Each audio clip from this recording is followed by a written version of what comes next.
Hello. Before turning back to Othello today, I want to talk about passive verbs. Now, of all of the grammatical and stylistic problems that afflict undergraduate writing, the use of passive verbs is the easiest to correct.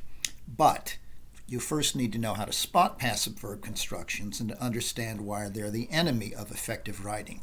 And I would say that probably 80% of you write in passive verbs even though you would never think of speaking in the passive verb. It's the kind of thing that unfortunately creeps into student writing when there is a sense that this is a formal exercise and I must be somehow serious and express myself differently than I would ordinarily. It's a bad idea. Now, when we refer to verbs as either active or passive, we are not talking about the verb tense, okay? Such as past or present or future. No, we're not talking about tense, but rather we're talking about what is called in grammar voice. Now, this voice refers to the verb's relationship to the subject of that verb. And in active verb forms, the subject of the verb does the acting. On the other hand, in passive verb forms, the subject of the verb is acted upon, and that's what you want to avoid. Consider this difference. Gertrude reveals her sexual guilt for marrying Claudius when Hamlet accuses her of incestuous lust. It's a great sentence, okay? Both parts of it are in the active voice. Gertrude reveals, Hamlet accuses, okay? Consider that same idea expressed much more awkwardly in the passive voice. Sexual guilt for marrying Claudius is revealed by Gertrude, and she is accused of incestuous lust by Hamlet. Now you'll note, in the active construction, the subject of the verb reveals is Gertrude, and she does the acting, okay? She reveals. In the passive construction, the subject of the verb revealed is sexual guilt, and it is acted upon, okay? Sexual guilt is revealed. Now, similarly, in the second part of this sentence, the active construction, the subject of the verb accuses is Hamlet. Hamlet does the accusing. He acts. In the passive construction, the subject of the verb is accused is she. She is being acted upon. All right? So you want always the subject of your verb or verbs in a sentence to do the acting in almost every case. Here's another example in the active form.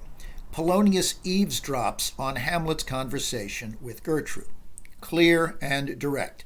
Polonius is the subject of the verbs eavesdrops, and he is doing the eavesdropping. He's doing the action. On the other hand, consider this. Hamlet's conversation with Gertrude is eavesdropped upon by Polonius. Passive. Polonius, of course, Hamlet's conversation, in this case, is being acted on. It is being eavesdropped on, okay? Now, what's wrong with passive verb constructions? Well, three things I would say should give you good reasons to avoid them. Number one, passive verb constructions are indirect and sometimes confusing because they usually work against the flow of temporal causality. In the passive construction, we start with what is revealed, say sexual guilt, and then get back to the source of that revelation, Gertrude. When you say sexual guilt for marrying Claudius is revealed by Gertrude, you say, wait a minute, Gertrude ought to begin the sentence and ought to be the actor in the sentence. Okay? A second problem with passive verb constructions is that they are wordier than active ones. Note that the passive sentence in the first example is 3 words longer than the active sentence. Supplying the by whom is always going to be wasteful. All right? And third, passive verb constructions are often vague because writers frequently tend to leave off the by whom, as in, mistakes were made. For example, consider this. Several reasons are suggested for Hamlet's preoccupation with his mother's sex life, okay?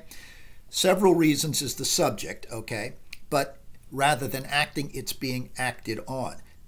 Several reasons are being suggested, okay? So, you'll note in that statement, several reasons are being suggested for Hamlet's preoccupation with his mother's sex life, that it's ambiguous because there is no by whom here. So we have to say, well, who, after all, is doing this suggesting?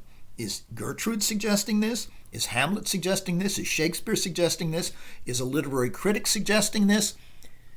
Oftentimes, people rely on passive verbs without any clear by whom when they really don't have an idea of what they want to say. So, those are three reasons then to avoid using them.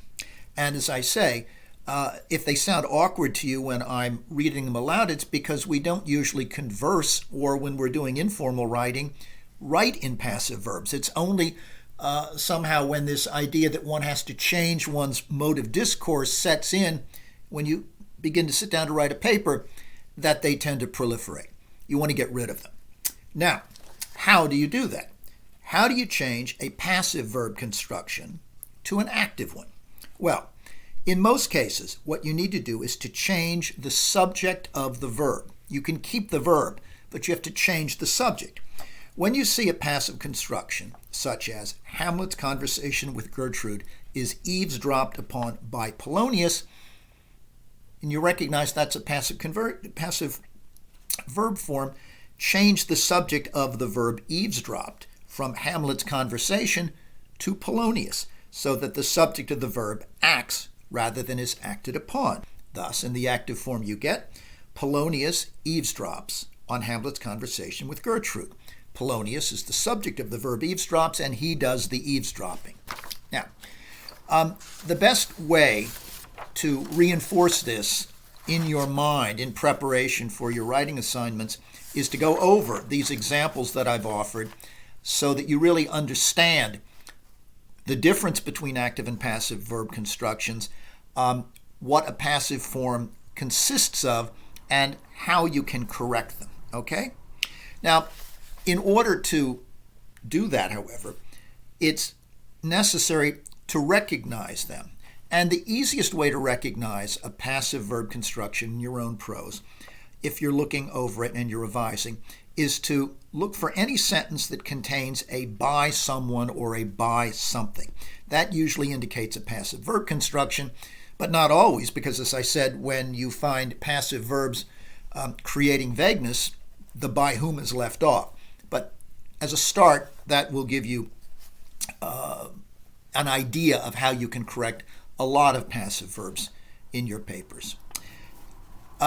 Finally, you might say, well, if passive verbs are so horrible, if they're so toxic, why the hell are they grammatically correct, even though they are stylistically unfortunate? Well, because there are occasions in which it is appropriate to use a passive verb. One, I would say in particular, you can bear in mind, okay? When you want to emphasize that an individual or an object is being dominated by some powerful force, be it internal or external, then you can use it. Because note, the object or the individual is passive, is overwhelmed.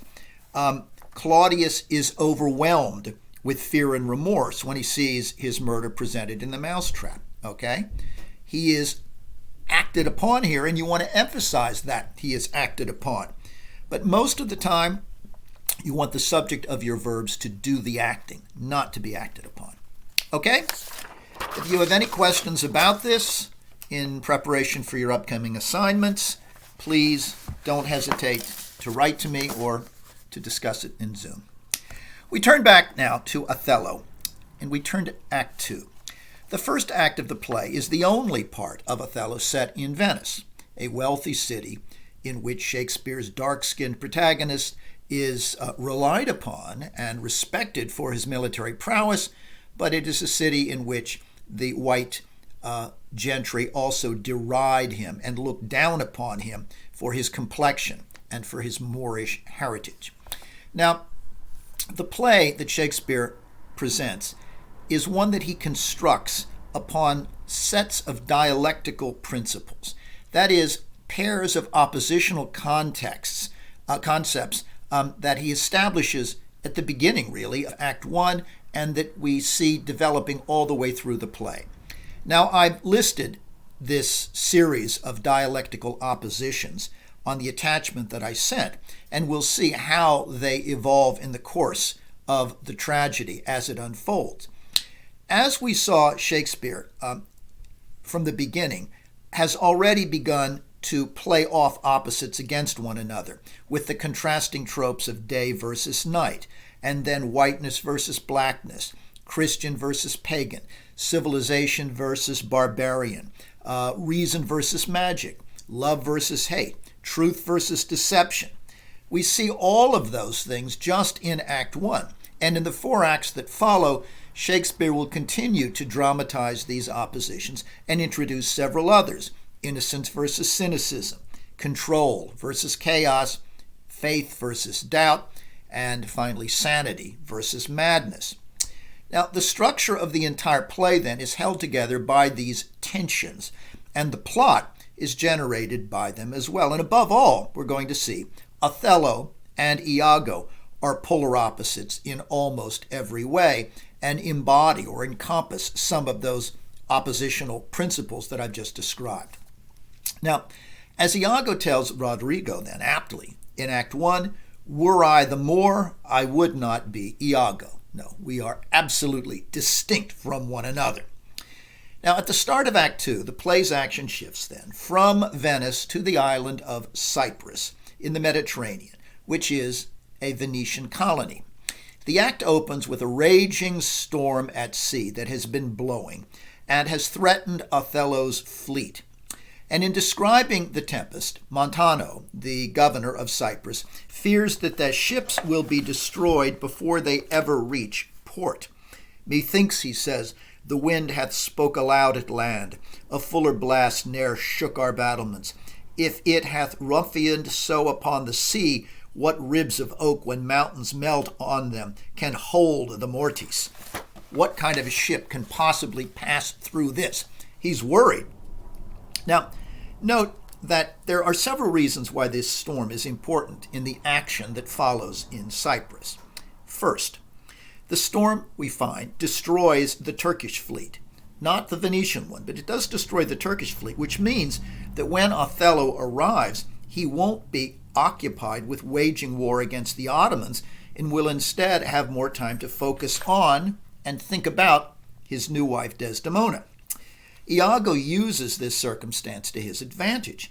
He wants Othello, who is normally a man of action, to become trapped in suspicious thoughts about his wife.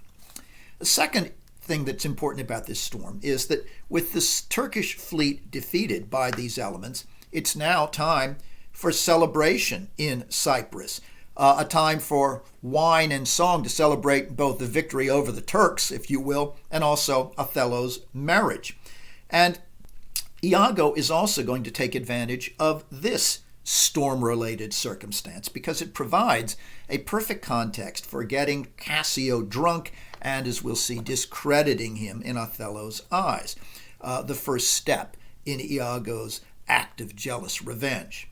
Now, Iago could not, of course, have predicted that the storm would intervene this way, but I hope you noted that with astonishing flexibility, really the flexibility of a criminal mastermind, Iago here takes advantage of changing circumstances, as he will later, and works them into his plot, this evolving plot to destroy both Othello and Cassio. He is then, Iago, brilliantly adaptable. Well, the Tempest at Sea is also important in a figurative sense because it anticipates the psychological and emotional storm, the tempest, that will arise within Othello in the scenes to come. Now, Othello's new lieutenant, Michael Cassio, arrives in Cyprus before Othello, Iago, or Desdemona do. And in a play in which we've seen the style of one's speech is an index to one's underlying character, consider Cassio's manner of expression when he speaks of Desdemona shortly before she arrives. He says of her, "Othello hath achieved a maid that paragons description and wild fame, one that excels the quirks of blazoning pens, and in the essential vesture of creation does tire the engender. Tempests themselves, high seas and howling winds, the guttered rocks and congregated sands, as having a sense of beauty, do omit their mortal natures, letting go safely by the divine Desdemona. Now, we've seen how Shakespeare earlier contrasted Othello's elegant speech with its natural imagery and balanced cadences against Iago's spewing of vulgarities and idiomatic crudities. But both of those styles of speech differ from Cassio's manner of talking. And what does it suggest about him? Well, the style in which he speaks from the very beginning, as I've just quoted, is flowery, courtly, ornate, highly mannered, artificial. It's not straightforward like Othello's plain speech, but it's also definitely not cynical or crude like Iago's. Cassio speaks about Desdemona here in hyperbole, lofty exaggerations. When he says that even the wind and the waves will respect her beauty and give her safe passage, this is a kind of mannered and exaggerated form of praise. This speech, then, which is so highly artificial, is obviously meant to impress its listeners with its polished phrases and inflated sentiments. Consider how he greets Desdemona when, shortly thereafter, she does arrive on shore. Having spoken of her as the divine Desdemona, now he says that he may, Othello, bless this day with his tall ship, make love's quick pants in Desdemona's arms, give renewed fire to their extinction spirits, and bring all Cyprus comfort. May she come back? Enter Desdemona, to which he says, the riches of the ship are come on shore. You men of Cyprus, let her have your knees. Hail to thee, lady. Now, having already referred to the divine Desdemona, he now uses the phrase, hail the lady, to elevate Desdemona to the status of the Virgin Mary, as a woman worthy of worship, a paragon whom he commends his men to kneel down before, literally, in a kind of adoration. He describes Desdemona as, quote, the riches of the ship. And that is a phrase that, you'll remember, reverses Brabantio's sarcastic reference to Desdemona as a stolen and now worthless jewel, okay? As I noted, the language of jewels will proliferate throughout the course of the play, largely in relation to Desdemona. All of this, of course, is excessive flattery from a smooth talker, both before she arrives and now with her arrival. But Cassio, I think we need to note, also genuinely honors and reveres Othello. He supports, pretty clearly, their marriage of Desdemona and Othello, a marriage that others, like Brabantio and Iago, have disparaged. In fact, we learn later that Cassio, this Florentine white man, actually helped make the marriage possible. And indeed, he delights in that union, as I've suggested, when he says that he hopes Othello may bless the day when his tall ship makes love's quick pants in Desdemona's arms. He can't wait to see the two of them reunited after the storm. It fills him with joy. Well, Cassio's support of the marriage is probably one reason that Othello promoted him to be his lieutenant. Now, Iago is going to punish both of them for that by sowing seeds of distrust in Othello's mind about Cassio. But Cassio's devotion to both Desdemona and Othello, despite all of the sort of almost comical bullshit of his style of speech, his devotion to them makes him sympathetic despite his artificial manner, his pretentiousness, and his preoccupation with the way in which he looks in the eyes of others and impresses them. All of those are off-putting, but his devotion to Desdemona and Othello is certainly something that we value. At times, however, Cassio's flights of speech and gesture are almost as ostentatious and self-indulgent as those of the ridiculer Orlick, you may remember, in Act 5 of Hamlet. Cassio is so courtly that when Desdemona's ships arrives, he also greets Iago's wife, Emilia, with a kiss. Now, Cassio does this because he honors women, or at least what to say, well-born women, not prostitutes, but honors well-born women, whereas Iago is a misogynist who seems to hate all females for reasons that we'll see become increasingly clear. Cassio's genteel behavior is one of the things about him that Iago cited when he described Cassio to Rodrigo as a kind of pretty boy who, quote, never set a squadron in the field. Iago resents the fact that Cassio impresses people with his suave manners and golden tongue, but he hasn't, in Iago's view, earned the promotion through action in combat. Consider Iago's response, then, to Cassio's kiss of greeting when he, Desdemona, and Emilia arrive in Cyprus, and Cassio kisses Iago's wife in a kind of courtly way. Cassio says, "Good ancient, you are welcome." He's talking to Iago, calling him ancient, reminding him that's what you are now. You are Othello's ancient. And then he turns to Emilia. "Welcome, mistress. Let it not gall your patience, good Iago, that I extend my manners. 'Tis my breeding that gives me this bold show of courtesy." Kisses Emilia, to which Iago says, "Sir, would she give you so much of her lips as of her tongue she oft bestows on me, you would have had enough." To which Desdemona says, "Ah, she has no speech."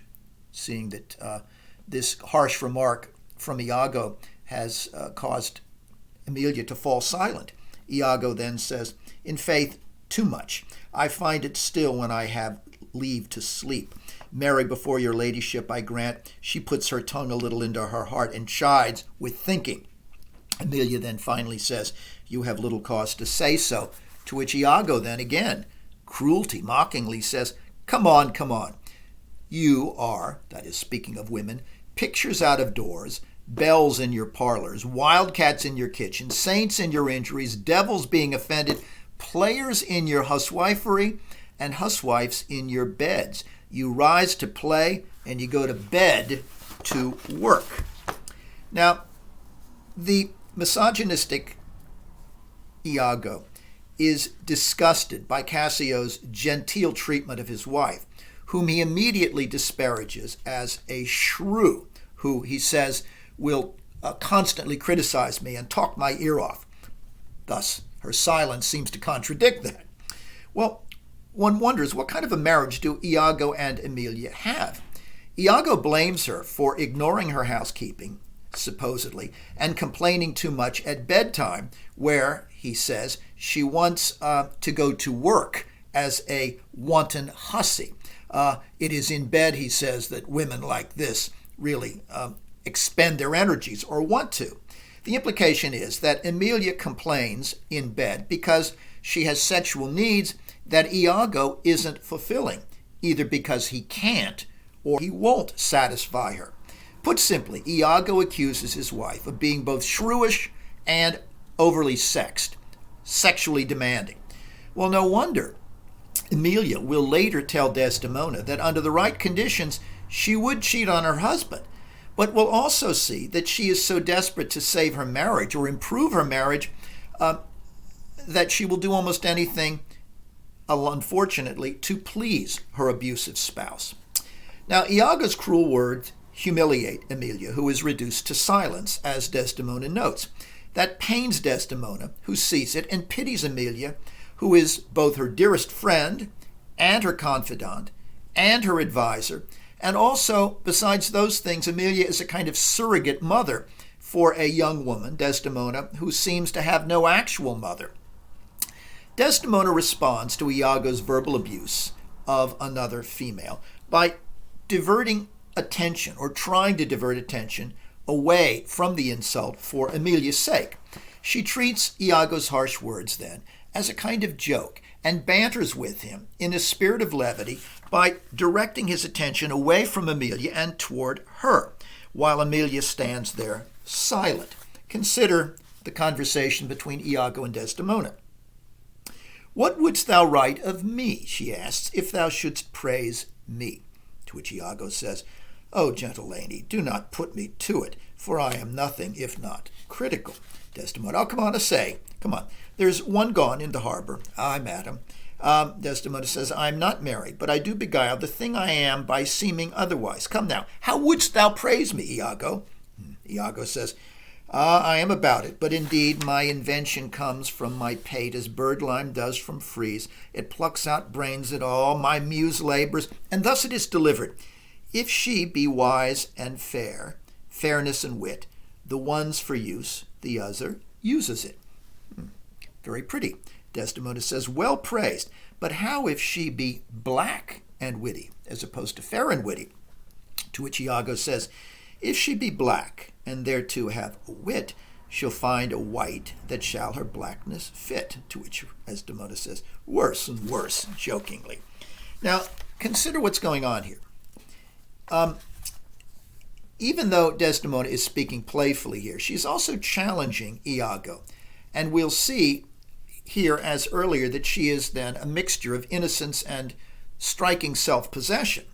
She says, since you seem to dislike all women, please tell me, what would you write or say in praise of me, that is, your commander's new wife? As Iago points out, she's putting him on the spot here, knowing that, after all, on his own, he would never praise any woman, but he really can't insult the wife of his commander. So he pretends as if he's thinking very, very hard of something that he might be able to say in praise of her, implying perhaps that it would be difficult because there's so little. But during this conversation, Desdemona also wants to see how Iago, under this pressure, will come out with something. And the implication is he says, yes, you are witty and fair. But then Desdemona wants to see how Iago feels about race. Having bravely defied her own father and defied white Venice by marrying this black man, what does Othello's ancient think of me and think of my marriage too, my interracial marriage? So she asks then, Iago, what if a witty woman be black rather than fair? That is, black rather than pale-skinned, as she is. Now, although we've seen that Iago is a complete racist, again, because she has put him in this position where he must not offend her, he again tells her what she wants to hear, because he is, after all, a skilled liar. Iago says that racial opposites attract, as she and Othello obviously have. It's not necessarily that Desdemona believes this, worse and worse, but she's amused by it. Now, note that in the case of Shakespeare himself, what Iago says may well have been true. Shakespeare's attraction to the Dark Lady of the Sonnets may well have indeed had to do with the fact that they were racial opposites. But note that even as Iago humors Desdemona here under pressure, he doesn't renounce, at the end of this conversation, his dim view of women in general, because she asks him if he would also praise some other truly honest and modest woman, and his response to that is rather more resistant. What praise, she asks, couldst thou bestow on a deserving woman indeed, one that, in the authority of her merit, did justly put on the vouch of very malice itself? To which Iago says, she that was ever fair and never proud, had tongue at will, and yet was never loud, she that could think, and ne'er disclose her mind, see suitors following and not look behind, she was a wit, that is, she was a creature, if ever such creatures were. Desdemona says, to do what? And then Iago comes out with a punchline, to suckle fools and chronicle small beer. Iago says that the kind of woman who is completely deserving, who is honest and modest, that Desdemona is referring to simply doesn't exist. But even if she did, she'd be no better than a barmaid. The only thing she would be good for would be to suckle fools at her breast or serve beer in a tavern. Now, one can imagine that Iago, who delights in manipulating others, resents Desdemona's forcing him to humor her here, and perhaps his rather acerbic conclusion to this discussion about women in general, though not Desdemona, reflects that irritation on his part. Certainly, the way in which she forces him to speak with praise of her amplifies his aggression against Desdemona. Remember, this is a man who likes to control and manipulate and hates being controlled or manipulated. Throughout this scene, bear in mind that the ever-watchful Iago has been observing Cassio's excessive cordiality toward Desdemona with growing disgust. We saw that he was disgusted when Cassio kissed his own wife, but consider what he thinks about Cassio's relationship or behavior with regard to Desdemona, because it gives him an idea. And he expresses this idea in an aside, in a kind of mini soliloquy, if you will, when he sees what is happening and says, Cassio takes her by the palm. Ah, well said, whisper. With as little web as this, I will ensnare as great a fly as Cassio. Ay, smile upon her, do it. I will guide thee in thine own courtship. You say true, 'tis indeed. If such tricks as these strip you out of your lieutenantry, it had been better you had not kissed. It had been better you had not kissed your 3 fingers so oft, which now again you are most apt to play with, sir. Very good, well kissed, an excellent courtesy. 'Tis so indeed. Yet again, your fingers to your lips. Wouldst they were clyster pipes for your sake. Now, Iago is so appalled at Cassio's pretentious habit of blowing kisses to ladies, particularly to Desdemona, repeatedly with his fingertips, that with his usual cynicism and vulgarity in speaking to himself, he wishes that Cassio were instead kissing his own asshole, clyster pipes. But he knows that he can use the appearance of such flirtatious behavior to trap Cassio, to misrepresent Cassio's gestures in the eyes of Othello, who is unfamiliar with these strange manners. And the key word he uses, however, in formulating this idea, in this inner monologue, is web. It comes to him as he sees Cassio take Desdemona's hand. Now, the word web recurs throughout the play. It's a double entendre here. That is a word that has a twofold meaning. First, the web refers literally to Desdemona's hand. Not that she has webbed fingers, but that the hand itself is a kind of a complex system or web. But Iago is also, more importantly, referring here to the web of deceit, the malicious plot that he is formulating as he watches Cassio palpate Desdemona's hand. The web, if you will, that he can build off this web. Iago repeatedly compares himself to a spider, patiently weaving a web of deception, strand by strand, as his strategy for destruction evolves. Thus he says, quote, with as little a web as this, he will ensnare Cassio, the way a predatory spider catches a fly. Now, the first strands of this spider's web that Iago has begun to spin are already falling into place. In his soliloquy, he says that, in his first soliloquy, he said that he would make Othello think that the handsome Cassio was being, quote, too familiar with his wife.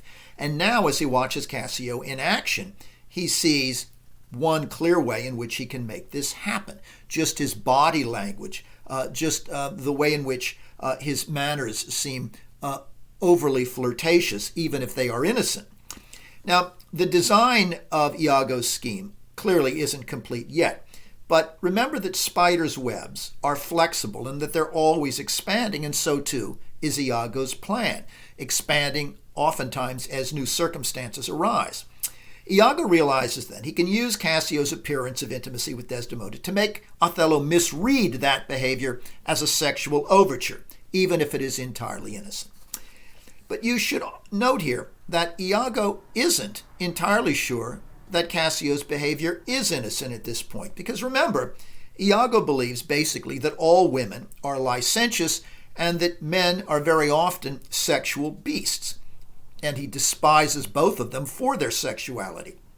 Regardless, though, he knows that Cassio's hand-fondling and kiss-blowing and gallantry will definitely look suspicious to a plain man like Othello. In short, he now, as he watches, refines his plan to make Othello believe Cassio is having an affair or trying to have an affair with Desdemona so that he can subvert both men.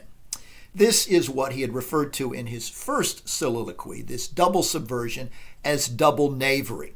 And he had engendered that idea, that general idea, he said, in the womb of time. That came at the end of Act 1. Now he looks forward even more confidently to what he referred to as a monstrous birth of that idea, the delivery of that idea in some monstrous way, though certainly the word birth is ironic, since the birth of this monstrous design will end in death. Remember that when he left Venice for Cyprus, Iago had a general idea then about the double knavery, and yet he didn't know the specific means that he would use to make Cassio arouse Othello's jealousy. But he's recognized two traits in Othello that he believes he can exploit to arouse Othello's jealousy for Cassio. And both of these are really manifestations of Othello's nobility, but they are nonetheless points of vulnerability. I would not call these tragic flaws because they are aspects of his nobility. We'll see there are other flaws in Othello, but let's call them points of vulnerability that Iago recognizes he can exploit. First, Iago knows that Othello is too trusting. With his, quote, open nature, free and open nature, he thinks other men as honest as he is. And thus, he believes, Othello can be tricked and, quote, led by the nose. Second, he knows that Othello is so devoted to Desdemona that he values his life now in relation to her love for him. And we see this clearly, this devotion, as Iago sees it, when Othello arrives and he sees Desdemona has survived the storm after worrying about her during the journey, and consider how he greets his wife. "Oh, my fair warrior, oh, my dear Othello," to which Othello says, "It gives me wonder great as my content to see you here before me. Oh, my soul's joy! If after every tempest come such calms, may the winds blow till they have wakened death, and let the laboring bark climb hills of seas, Olympus high, and duck again as low as hells from heaven. If 'twere now to die, 'twere now to be most happy, for I fear my soul hath her content so absolute that not another comfort like to this succeeds in unknown fate." What an extraordinarily moving speech. You'll note, by comparison with Cassio, that Othello's words of greeting aren't flowery. He speaks in elegant rhythms, in a kind of clear, precise language here that is both passionate and direct. His first term, greeting her, "fair warrior," that is the highest compliment he can pay Desdemona as a military man. In calling her a warrior, he praises her courage, which she has showed first in eloping with him and in her defiance of her father before the Duke, and now in sailing to Cyprus to be with him and weathering this terrifying tempest. Yes, she is a warrior. She's courageous. And Desdemona is also, as he says, fair. Fair in his eyes, both in the pale color of her skin, but also in her youthful beauty. Well, Othello's spontaneous declaration of love here is all the more poignant when we look back on it at the end of the play. Now, at this moment, he is in fact so happy at seeing Desdemona alive that he fears, as he says, that his joy is too perfect, too content. He's afraid that after this moment of relief and joy and delight in finding her ashore, that everything else in his life will be a falling off by comparison, will be a declension, that, as he puts it, some unknown fate will ensue. Well, Othello almost wishes then, he says, that he could die at this moment of bliss in love to avoid losing it in the future. Nothing will ever be this good. Oh, what if I lose this? Well, sadly, this foreshadowing proves to be all too accurate. Little does Othello know that the fate Iago is preparing for him is gaining traction even now as he sees the depth of Othello's devotion and knows that the depth of the love Othello shows can become the depth of an equally intense hatred. Now, note that the audience knows what Othello clearly does not, and our sense of dramatic irony here carries a painful dread and a sense of foreboding. Well, Othello praises Desdemona's beauty and courage, but what attracts her to this dark-skinned and older military man? Well, you remember earlier in Act 1, she had told the Duke that her heart was subdued to Othello's, quote, inner qualities, what she refers to as his honors and his valiant parts. But it's not that she loves him for these qualities despite his blackness. No, Desdemona is also passionately drawn to Othello, but without fetishizing his blackness, his race, or finding it a primary source of attraction. It's part of her attraction, but it is by no means total. Iago, however, will use the couple's racial difference to make Othello question whether Desdemona secretly finds his dark skin unappealing. She doesn't, of course, but neither, as I've suggested, is his race the main thing that she loves about him. She loves all aspects of him, inner and outer. Well, Iago senses that beyond Othello's misguided belief in the honesty of others, especially him, that Othello harbors a secret insecurity about his own blackness that he can exploit, an insecurity that he has not announced in any way, but which Iago seems to intuit. Now, it is this racial insecurity, this kind of nascent insecurity about his own blackness, which only Iago detects, coupled with Othello's capacity for jealousy, that constitute his two tragic flaws, or let us say two of them, because I think we'll see before long there is a third. His capacity for racial self-hatred because of his racial insecurity, and his capacity for jealousy. These are the things that Iago at this point knows that he can use to destroy Othello. Now, whereas it was difficult, we noted, to identify a specific weakness in Hamlet that propelled the tragedy, Othello has, as we'll see, three. The remainder of Act 2 presents Iago's step-by-step enactment of the devil knavery as his plan evolves. The first step is to convince Rodrigo and Cassio, to persuade Rodrigo that Cassio is his real rival. Now, at the end of Act 1, he had told Rodrigo that Desdemona would soon tire of Othello and crave another man. Now he identifies that other man that she would be craving as Cassio. Iago assures the clueless Rodrigo that Cassio is hiding his lust for Desdemona under his smooth manners and is just waiting for the right opportunity to bed her and cuckold Othello. Even though Rodrigo is not very bright, as we have seen, he still finds Iago's claims about Desdemona's fickleness and Cassio's cunning rather hard to believe. But Iago overpowers these doubts by playing upon Rodrigo's sexual jealousy and desperation for Desdemona. He plays upon Rodrigo's sexual jealousy, as he will later, in fact, play upon Othello's. As I've noted, Iago recognizes jealousy in others and understands its corrosive effects because he feels it so strongly within himself. Thus, he uses Rodrigo here as a tool by playing on that jealousy. He says to him, lechery by the hand, an index, an obscure prologue to the history of lust and foul thoughts. That's what I saw when I saw Cassio holding her hand. They met so near that their lips and their breaths embraced together. Well, Rodrigo's uncertain about that. He said, wasn't that mere courtesy? No, Iago says. It was much more. It was much more intense. And then he goes on to say, but sir, be you ruled by me. I have brought you from Venice. Watch you tonight, for the command I'll layest upon you. Cassio knows you not. I'll not be far from you.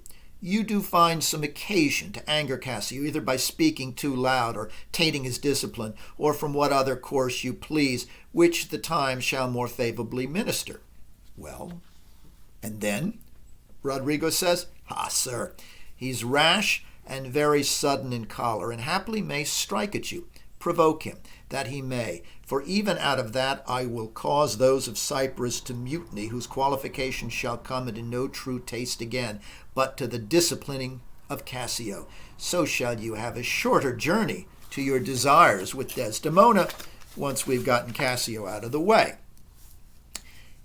He instructs Rodrigo that by provoking Cassio into a fight, he will cause this new lieutenant to act rashly and thus discredit himself, humiliate himself in public. And then Rodrigo can, he says, seize the opportunity to claim Desdemona for himself as an adulterous lover. Now, Rodrigo is desperate enough and gullible enough and jealous enough to allow himself to be, quote, commanded here by Iago. That is, used by him as he has been used by Iago in the past. Just as Iago sees that both Rodrigo and Othello are too trusting and both prone to jealousy, he also detects and exploits specific weaknesses in Cassio. Now, Cassio has already shown evidence of one of his inner flaws, his vanity, which is revealed in this Florentine's ostentatious manners and rather over-the-top forms of praise, and a clear desire to be admired for those manners. But Iago now identifies two other flaws in Cassio that are less visible, but which only he seems to know about. The first is the one that he mentions to Rodrigo. Despite Cassio's outwardly polished manners, Iago knows that he has a volatile temper, that he is of, quote, sudden in choler, meaning that he is easily roused to anger. Choler was a bodily substance in the Renaissance that was thought to cause anger when there is an excessive buildup of this substance in the body. So, he says, if Rodrigo then insults or irritates Cassio, Iago is sure that Cassio will overreact, as indeed he does. But Iago also soon discovers a second flaw in Cassio when he invites the lieutenant to share some wine to celebrate Othello's marriage. Here, Cassio tries to decline the drinking invitation by acknowledging that he has a weakness for alcohol. It's embarrassing, but he feels that he must disclose it. Come,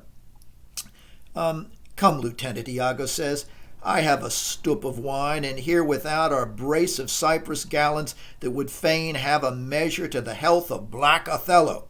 Cassio then says, Not tonight, good Iago. I have very poor and unhappy brains for drinking. I could well wish courtesy would invent some other custom of entertainment.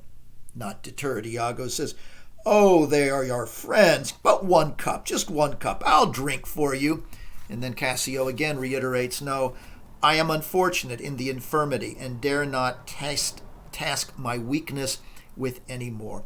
What man? 'Tis a night of revels and gallants. Come on, do it. Urging, trying to induce Cassio to drink, as soon as Cassio says that indeed he has a problem with alcohol. By his own account, Cassio says he has a twofold problem with booze. First, he's unable to stop drinking once he's started, and second, he's a lightweight who gets drunk far too easily. Thus he says, I wish there was some other way that people would celebrate, because this is certainly not good for me. Now, Iago did not know this before, but at the start of a short soliloquy that follows this, Iago realizes on the spot how he can use this in his design. He knows now that Cassio has two hidden flaws, his alcoholism and his explosive temper, and that they operate together, or could be used to operate together, to bring Cassio down. If he can get Cassio drunk, Cassio will react with even greater aggression when Rodrigo provokes him, humiliating himself so badly that Othello will have to strip him of his commission, the one that Othello had coveted himself. This would provide some of the revenge that Iago sought originally for being passed over. But Cassio, remember, isn't Iago's primary target, and this is just the beginning of his double knavery. When Cassio leaves, he knows what he'll do, and he describes it to himself this way. He says, "If I can fasten but one cup upon him, with that which he hath drunk tonight already," because he's gotten him to drink at this point one small glass of wine, "he'll be as full of quarrel and offense as my young mistress's dog." Okay. Now, note that Iago reveals his larger intentions, however, to destroy both Othello and Cassio in a longer soliloquy that we encountered moments before this. Here, as Othello had done at the end of Act 1 in that soliloquy, he deliberately wills himself to a greater hatred, a greater evil, and a greater impulse to destruction, stoking these things as he speaks to himself. That Cassio loves her, I do well believe it. That she loves him, 'tis apt and of great credit. The more, howbeit, that I endure him not, is of a constant, loving, noble nature, and I dare think he'll prove to Desdemona a most dear husband. Now do I love her too, not out of absolute lust, though peradventure I stand accountant for as a great a sin, but partly led to die at my revenge, for that I do suspect the lusty Moor hath leaped into my seat. The thought thereof doth like a poisonous mineral gnaw my inwards, and nothing can or shall content my soul till I am evened with him wife for wife, or failing so, yet that I put the Moor at least into a jealousy so strong that judgment cannot cure. Which thing to do, if this poor trash of Venice, whom I trace for his quick hunting, stand the putting on, I'll have our Michael Cassio on the hip. That is a wrestling term. I'll have an advantage over him too. I'll abuse Cassio to the Moor in the rank garb, for I fear Cassio with my nightcap too. Make the Moor thank me, love me, and reward me for making him egregiously an ass, and practicing upon his peace and quiet, even to madness. 'Tis here, but yet confused. Knavery's plain face is never seen till used. I'm still working on the design, but consider what he says here. Once again, Iago, in this meditation, goads himself into hatred, a white-hot hatred of Othello, with the dubious rumor that he had mentioned to himself in Act 1 that the lusty Moor has somehow bedded Emilia. Now, he believes this, or thinks it might be plausible, though there is certainly no evidence, because it taps into stereotypes, after all, about black men as hypersexual beasts. But now Iago also entertains the idea that the charming lady's man Cassio has also slept with Emilia. That is, as he puts it, worn my nightcap with her in the bedroom. Now, this isn't even a rumor, as he claims the thought of Othello cuckolding him was. It is entirely his own suspicion, his own invention.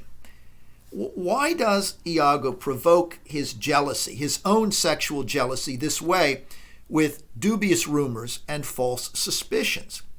Well, you might wonder if he is mentioning these imaginary grievances of being made a cuckold in order to justify his aggression against Cassio and Othello. But that is not the case. That's not why he does it. Why? Because Iago is utterly without a conscience and incapable of guilt. He doesn't feel the need to justify his evil to himself because, as we've seen, he delights in evil for its own sake and invokes hell and the devil as his inspiration. Iago doesn't want or need to justify anything he does. Rather, Iago ponders these sexual suspicions. He sort of rotates them in his mind in order to intensify his fury at both of these men. Now, doing this, using these suspicions, which he exaggerates, in order to stoke his hatred and urge to destroy, that is an act of will. And remember, as he told Rodrigo, our power and our authority, he says, lies in our wills. Iago is, in this soliloquy, willing himself to jealousy in order to intensify his hatred and urge to destroy Othello and Cassio by savoring these rumors or savoring these imaginary events. Unlike Othello, who cannot bear his jealousy, Iago actually enjoys working himself up into a pitch of jealous hatred. Even though the thought of being a cuckold, he says, gnaws like, quote, a poisonous mineral inside him, he takes a perverse kind of pleasure in that gnawing of jealousy as a stimulus to evil. It's almost a kind of voluptuous feeling, this jealousy that produces an incandescent rage. Also, unlike Othello, whose jealousy causes him to lose self-control, Iago uses cold, calculating reason to channel, direct, control this fury building up deliberately, willed up inside of him, so that that fury destroys others rather than destroying himself, as the jealous fury does with Othello. And finally, unlike Othello, whose love for Desdemona is all-consuming and therefore makes him more prone to jealousy, bear in mind that Iago doesn't desire or care much about his wife Emilia at all. So this again lays emphasis on the fact that his jealousy is largely self-manufactured for the purpose of stoking the urge to destroy. But this proclivity in Iago of imagining other men in his bed makes us wonder if there is an underlying psychological basis for it. Now, both Cassio's ease with women and Othello's powerful heterosexual masculinity certainly stand in stark contrast to Iago's apparent impotence with and disgust for women. And he seems to compensate for his sexual incapacity by exercising other forms of power that gratify him as a kind of substitute. One might say that that destructive planning is a sexual substitute, just as planting evil in the womb of time is a substitute for creating a child in his wife's womb. Well, part of the elemental pleasure that Iago finds in evil for its own sake, independent of any particular cause, is that essentially it's the pleasure of a sadist who derives sensual delight in dominating and inflicting pain on his victims. He reminds himself in the soliloquy that he can poison Othello's mind by awakening jealousy in him that will drive Othello, quote, even to madness. Now, unlike Iago, Othello won't be able to bear or to control his jealousy. But I hope you noted one strange and puzzling line, or pair of lines, in this soliloquy that is worth pondering. Iago says at one point, I too do love Desdemona, but not out of absolute lust. What? And then he says that he wants to be, quote, even with Othello, wife for wife. Now, what is Iago telling himself here? Well, I would suggest that although he is generally very honest with himself, though with no one else, he's not entirely self-honest here. Remember, he disparages women and seems incapable of satisfying Emilia. He seems to have no sexual attraction to women at all. He seems to find them disgusting, so it can't possibly be ordinary lust he feels for Desdemona when he speaks of that he desires her not out of absolute lust. Well, no, it's certainly not out of absolute lust as in the sense of recognizable and ordinary lust. Rather, I think the lust he feels for her, though he may not articulate it to himself this way, is a kind of sadistic feeling toward her femininity. It's an attraction to Desdemona's beauty and innocence as things that he can destroy. Again then, as with his jealousy and his urge to destroy other men, Iago feeds on his hatred, in this case of Desdemona, as a kind of substitute for conventional sexual pleasure. Thus, the perverted sense of the word lust that he uses. Impotent with women himself, Iago assumes, we've seen, that the rest of humanity is dominated by lechery, by lust. He even wonders then if Cassio might actually want to seduce Desdemona. And so he tests this proposition in the next scene. When he tells Cassio that Desdemona is, quote, full of game, that is, that, Desdemona's a lusty wench, isn't she? Cassio says, no, she's an exquisite lady, quote, a fresh and delicate creature. Well, after this exchange, Iago knows something. He now knows for sure that in order to stir Othello's jealousy, he must definitely concentrate on creating the false appearance that Cassio is trying to seduce Desdemona, because indeed he's not going to try to do that literally. Now, when according to plan, that day, Roderigo provokes Cassio at Iago's instigation, the drunken Cassio predictably first chases Roderigo and then seriously wounds Montano, the colonial governor, who has been trying to break up this violent disturbance. Now, this is all the more disgraceful for Cassio because Othello had told him, as his new lieutenant, to make sure that the troops under his command did not, quote, outsport discretion on this night of celebration. Yeah, we're celebrating the victory over the Ottomans. We're celebrating my marriage. Keep them under control, though. Rein them in. So Cassio, then, is triply disgraced in Othello's eyes in this instance. First, for injuring an official. Second, for being drunk. And third, for failing in his assigned duty to control the men. Rather, he's practicing what he was supposed to keep them from doing. Well, given Cassio's fear of wine drinking because of his infirmity, you might wonder, how was it that Iago managed to, quote, fasten a cup on him? Well, he did so by playing on that third of Cassio's weaknesses that I mentioned that we actually see first in the play, and that is his masculine vanity, his need to think well of himself by gaining the approval of others. Now, like Medea, Iago sees human vulnerabilities and human flaws with a kind of X-ray vision.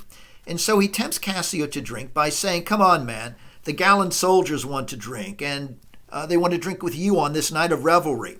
Calling for wine, Iago sings, quote, O man's life is but a span. Why then, let a soldier drink. That is, life is short. Soldiers must drink while they can. And you're a soldier, you're a man, so join us. This peer pressure is enough to break Cassio's resistance. And when he leaves the stage, having had just a small glass of wine under Iago's instigation, after this, he goes off and drinks, and it takes less than 5 minutes of stage time for him to come back, staggering, completely intoxicated, when he re-enters the stage. And we can tell from the way he speaks now that he is really quite round the bend. Gentlemen, let's look to our business, Cassio says. Do not think, gentlemen, that I am drunk. This is my ancient, this is my right hand, this is my left. I am not drunk now. I can stand well enough, and I speak well enough. Whenever, as I trust you probably have seen, someone insists that they are not drunk and that they can stand, it is an absolute giveaway that they are quite drunk and they probably can't stand. Now, seeing what a sloppy drunk the normally fastidious and polished Michael Cassio is, leads Iago to a brilliant insight about human nature in general. Iago sees this and he says, you see this fellow that is gone before? He's a soldier fit to stand by Caesar and give direction, and do but see his vice. 'Tis to his virtue a just equinox, the one as long as the other. This is a remarkable insight. Iago understands that a person's vices and virtues are closely related, that they are really co-functional. The man who practices impressive, self-fashioning that would even gain the admiration of Caesar, and who is admired for it, Cassio, will become the most belligerent drunkard when he loses that self-control. And by the same token, Iago knows that the same is true of vices and virtues in Othello. The man who trusts most deeply in the honesty of others as a virtue will become the most cynical and embittered when that trust collapses. The man who loves most deeply, Othello, will be prone to the most raging hatred when he can no longer believe that he is loved.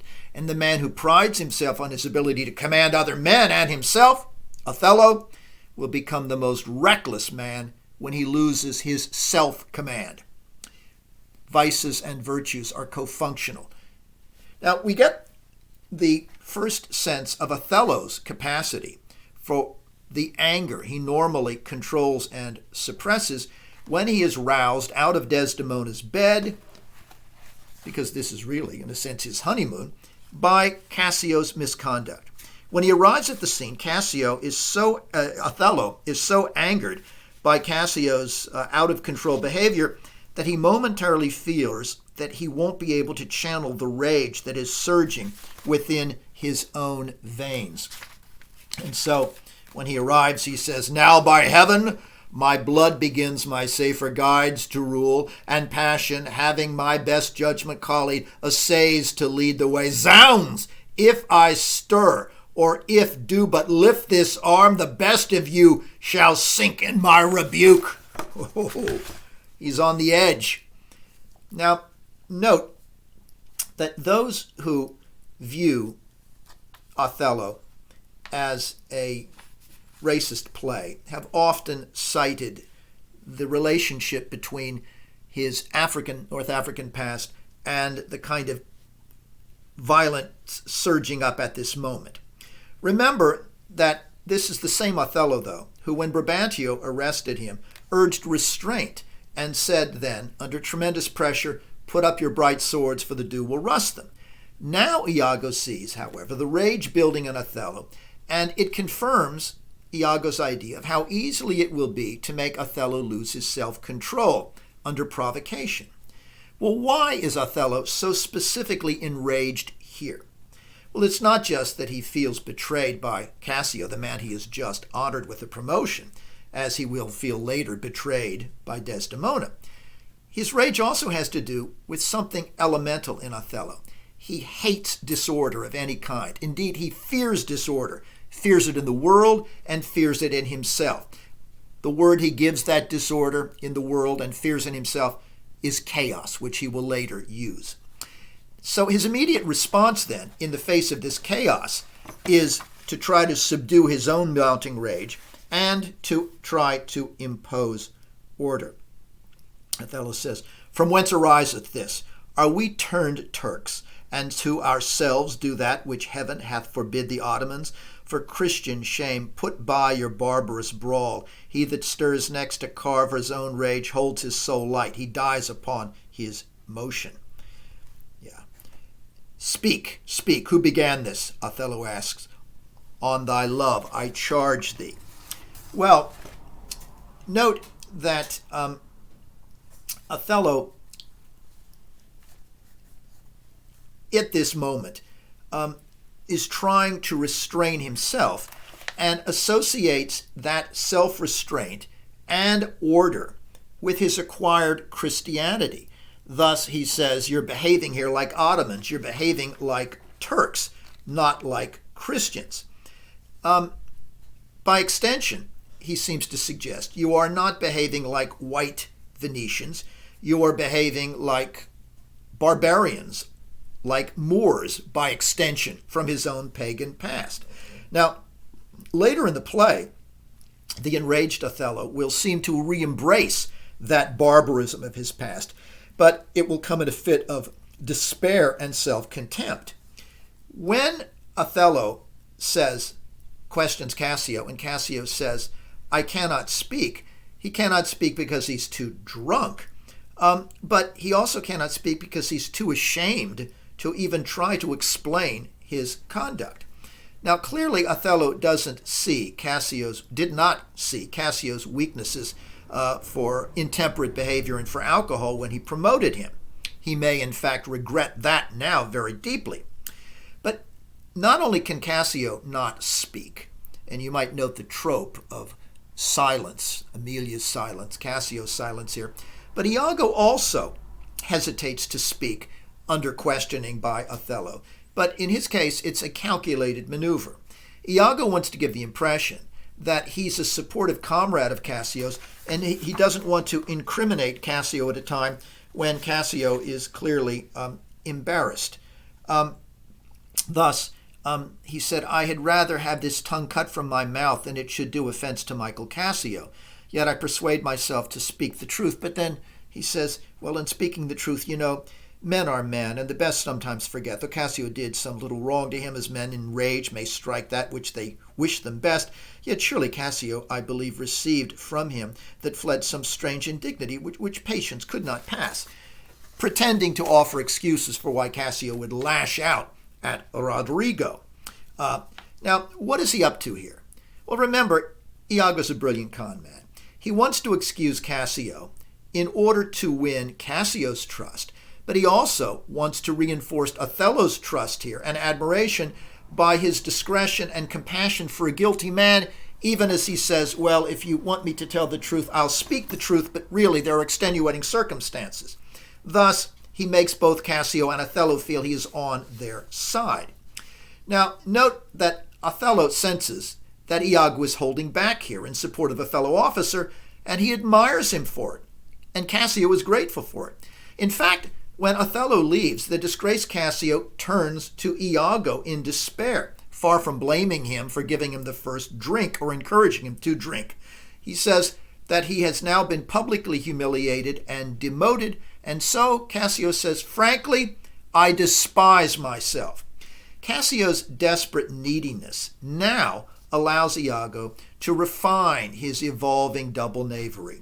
Both Othello and Cassio think he's on their side when he's actually working against them. But even as he encourages Cassio to hope for a pardon from Othello, he offers some fascinating advice that reflects very different conceptions in Cassio and Iago of what they are, different attitudes or approaches to the question of what is the self. Iago says, are you hurt, Lieutenant? Past all surgery, says Cassio. Marry, forbid. Cassio says, reputation, reputation, reputation. Oh, I have lost my reputation. I have lost the immortal part of myself, and what remains is bestial. My reputation, Iago, my reputation. To which Iago replies, reputation? Reputation is an idle and most false imposition, oft got without merit and lost without deserving. You have lost no reputation at all unless you repute yourself a loser. What man?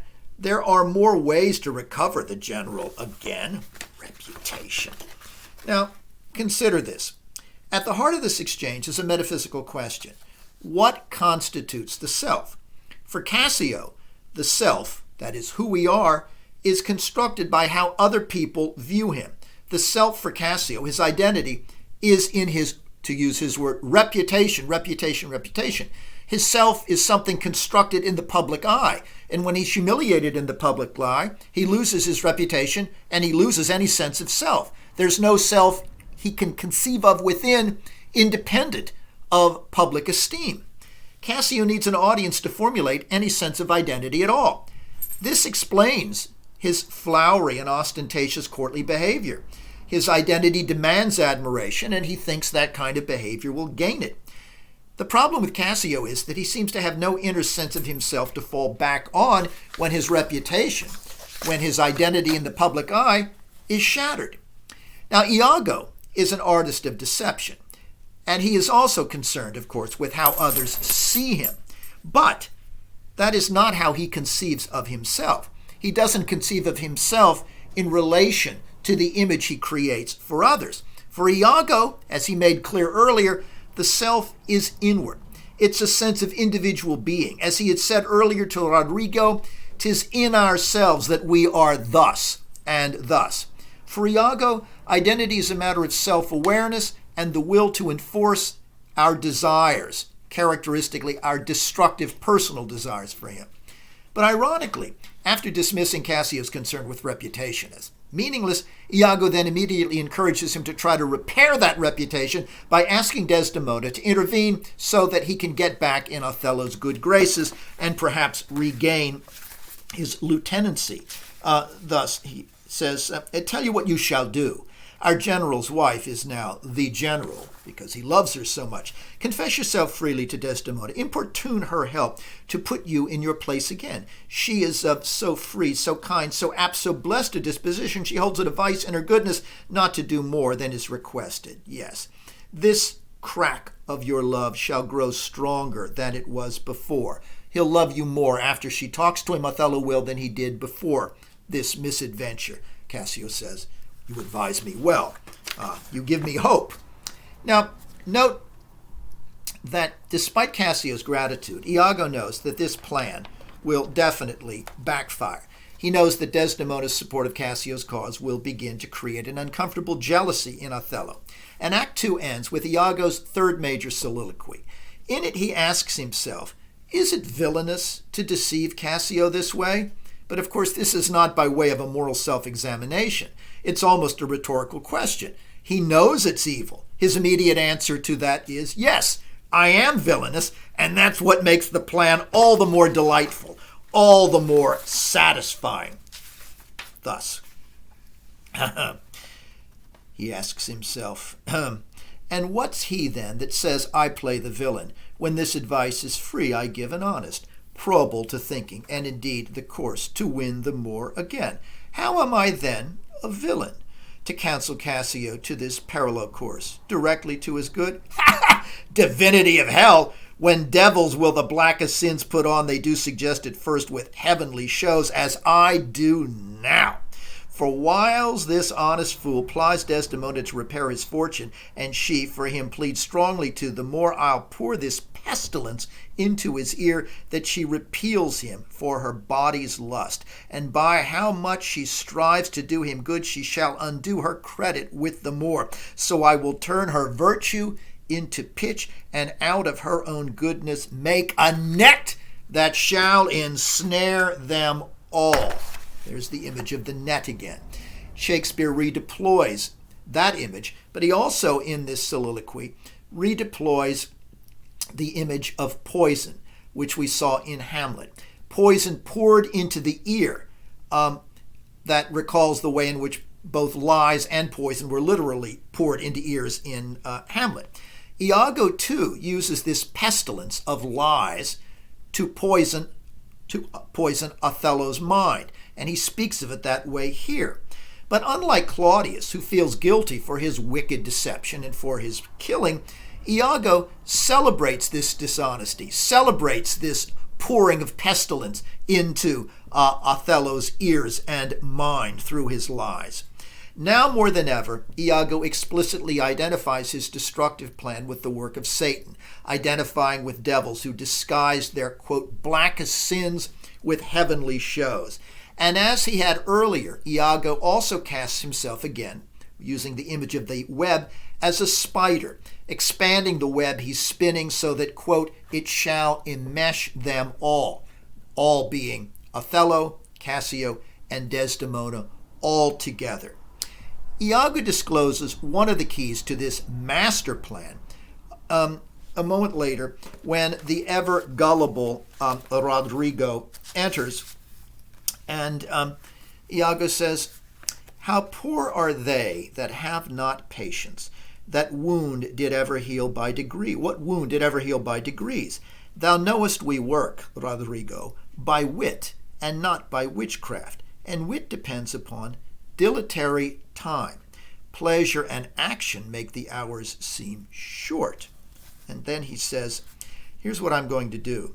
Myself a while I'll draw the more apart, and bring him jump when he may Cassio find soliciting his wife. Okay, now let's consider this. Iago says that he's going to trick Othello with wit, okay? Not witchcraft, but wit, as we've already seen. Will and reason, cleverness and deception. And he says that in his case, this wit, this cleverness, depends upon his use of, quote, dilatory time. It's one of the richest phrases in the play. Dilatory means slow, and we know Iago can be very patient, but he senses that Othello cannot be patient any more than Rodrigo, whom he's speaking to, finds it easy to be patient. But there's a second more important meaning of to that phrase, dilatory time. Iago plans to put Othello on such a rack of jealous misery that Othello will feel that time is being drawn out slowly, that hours are passing more slowly than they actually are. Think, for example, of your experience of time at the dentist, if you want to get an idea of how time seems to pass when one is uncomfortable. Just as Iago says pleasure makes, quote, hours seem short, so too the implication here, and we'll see it borne out, is that time can pass quickly when we're enjoying ourselves, and it can pass slowly, subjectively, when we are filled with pain and anxiety. That makes time slow down. Now, when Othello is racked with jealous doubt, his distorted sense of time passing slowly, we'll see, is going to lead him to imagine that more time has passed than actually have, that Desdemona and Cassio have had days or more to betray him. But in fact, this is a delusion, a temporal confusion, because in fact the entire play covers only about 2 days. However, it feels so much longer to Othello under Iago's manipulation of his temporal perspective. Now, as we'll soon see, Iago also distorts Othello's perception of space, and he announces that in that remark to Roderigo at the end of Act 2, when he says that he's going to draw them more apart and bring him jump when he may Cassio find soliciting his wife. That is, he plans to position Othello at a distance, a spatial distance, when Cassio and Desdemona are talking. Othello will be close enough to see their animated gestures, but too far away to hear their words or understand the context. Indeed, without the context, Othello will misinterpret what he sees. In short, Iago now is confident in his ability to control and derange Othello's perceptions of both time and space. Well, as we turn now, briefly, to Act 3, the beginning of Act 3, we must ask why Desdemona is so willing and eager to intervene on Cassio's behalf with her husband. Why does she promise Cassio, when he talks to her, that she will take up his cause unstintingly? Consider her conversation with the despondent Cassio when he approaches early in Act 3. Cassio says, being absent, my place is now supplied. I've been demoted. My general will forget my love and service. Hearing this, Desdemona says, do not doubt that. Before Emilia here, I give thee warrant of thy place. Assure thee, if I do vow friendship, I'll perform it to the last article. My lord shall never rest. I'll watch him tame and talk him out of patience. His bed shall seem a school, his board a shrift. I'll intermingle everything he does with Cassio's suit. Therefore be merry, Cassio, for thy solicitor shall rather die than give thy cause away. All the time this conversation is going on, Iago has positioned Othello at a distance to watch it, but not hear what's actually going on. Now, note that there is a grim irony in Desdemona's willingness to die, as she says, rather than give up on Cassio's petition for forgiveness, because in fact Desdemona's efforts to do that will ultimately cost her her life. But why does she show such fervor on Cassio's behalf? Well, there are several reasons. First, there's her natural compassion. Desdemona sees a friend suffering and responds with pity, making us recall that her love for Othello, remember, first grew out of compassion when she heard about what he had suffered in his youth. More important, Desdemona feels a deep sense of gratitude to Cassio for promoting her union with Othello when others, especially Brabantio, would have denounced it, and when society in general does not support interracial love. He is that rare white man who seems to hold no racial prejudice. And now she's paying his back for his support in helping them marry. And she reminds Othello of this debt when she meets him in the street and urges Othello to restore Cassio to his former position, to overlook his indiscretion. She says, when shall he come? Tell me, Othello. I wonder in my soul what you would ask me that I should deny or stand so smammering so. What? Michael Cassio, that came a wooing with you, and so many a time when I have spoken of you despairingly, hath taken your part, to have so much to do to bring him in. By lady, I could so much Othello then says, "Prithee no more, let him come when he will, I can deny thee nothing." But Desdemona wants to reinforce what she's just said. "Why, this is not a boon. 'Tis as I should entreat you wear your gloves, or fit on nourishing dishes, or keep you warm, or sue you to do a peculiar profit to your own person. Nay, when I have a suit wherein I mean to touch your love indeed, it shall be full of poison, difficult weight, and fearful to be granted." To which Othello repeats again, "I will deny thee nothing, whereon I do beseech thee, grant me this, leave me but a little while to myself, dear." Okay. Now, unfortunately, even though Othello says that he'll speak to Cassio because, quote, "I can deny thee nothing, Desdemona's appeal here is very poorly timed. Why? Because it comes just after Iago has planted the first seed of doubt about Desdemona's fidelity in Othello's mind as they looked on in the scene I had just read when Cassio made his appeal and Desdemona said that she would help him. While that was going on, Iago, looking down with Othello, where he's positioned him at a distance, says, "Ha, I like not that." Othello says, "What dost thou say?" "Nothing, my lord, I know not what." "Was that not Cassio," Othello asked, "that parted from my wife?" To which Iago replies, "Cassio, my lord, not sure. I cannot think it, that he would steal away so guilty-like, seeing you coming." To which Othello says, "I do believe 'twas he." Now the key here is that Iago has placed Othello at a distance so that he can't hear what the conversation is actually about, innocent as it is. He doesn't hear Cassio tell Desdemona that he feels sure Othello will forget his love and service because of his indiscretion. He only sees how they interact.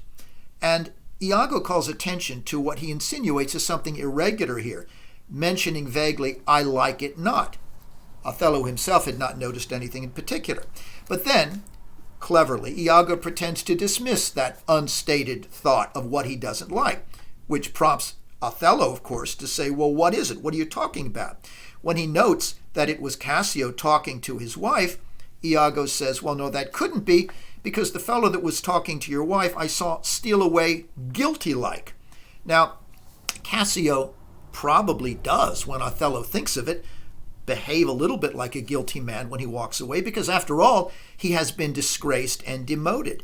But he's not guilty for the reason that Iago is insinuating, that he's been trying to put the moves on Desdemona. It only looks that way. And again, without the words, the context is lost.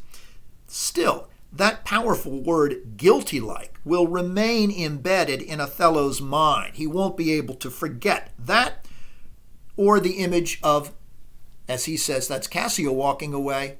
What does he have to be guilty about? Well, Desdemona's appeal then on Cassio's behalf comes immediately after this. And it is badly timed because, as I said, even though it says, "I can deny thee nothing," he wants to be alone immediately thereafter because he's disturbed by the insinuations that Iago has implanted in his thoughts. Now, when Desdemona appeals on Cassio's behalf, she uses several arguments. First, she reminds her husband that Cassio loves and honors him. Second, she excuses Cassio's drunken misbehavior as an error of, quote, ignorance, not of cunning or invention. Third, she plays, as we've seen, on Othello's sense of obligation to Cassio for being the liaison in their love by accompanying Othello when he would come to woo her, and even defending Othello, she says, when she, Desdemona, might speak disparagingly of her. Her point is clear. We wouldn't be together without Cassio's generous help. But last and above all, Desdemona tells Othello that reinstating Cassio will benefit him, as we saw. It's not just for his sake, for Cassio's sake. It's as if I were telling you to wear gloves or feed on nourishing dishes. Forgiving him will be good for you as well as forgiving him. Now, note that Desdemona also goes on to say that she's not going to explain exactly how Othello will profit by this reinstatement of Cassio, because she's asking a favor, but what she regards as a little favor, a little thing, not a test of your love for me. She said that would be something of difficult weight. But If you think about it, this really is a kind of test of Othello's love for her, and Othello knows this. And so he interrupts her and says, okay, let him come when he will. Othello loves Desdemona so much that he cannot imagine life without her or without her love for him. Thus I can deny thee nothing, even though his mind is troubled. And yet consider the ominous way he puts it after Desdemona leaves. He says, excellent wench, perdition catch my soul, but I do love thee, and when I love thee not, chaos is come again. To paraphrase, I'll be damned if I ever stop loving Desdemona. If I ever lose faith in her and cease to love her, then chaos, the thing he dreads and fears most in the world and in himself, then chaos comes again. Chaos descends, disorder. It would be, for Othello, hell. It would be perdition to be in a state of chaos. But why would he even consider such a prospect at this moment? Well, because that word guilty-like has begun to roil in his mind, and its corrosive effect is already becoming manifest. But perhaps the most chilling word to conclude in this revealing aside that he speaks, that I just quoted, is the word again. Chaos is come again, if ever I should cease to love her. Well, that implies that something akin to this has happened once before. When did Othello know chaos in the past? Well, perhaps it was before he came to Venice, before he became military commander in his pre-Christian past. At such moments, we begin to suspect that in some submerged level of consciousness, Othello associates the eruption of disorder in his life with his earlier status as a black pagan, and that he associates order in the world, in his troops, and in himself with his acquired Christianity. We'll pick up there next time.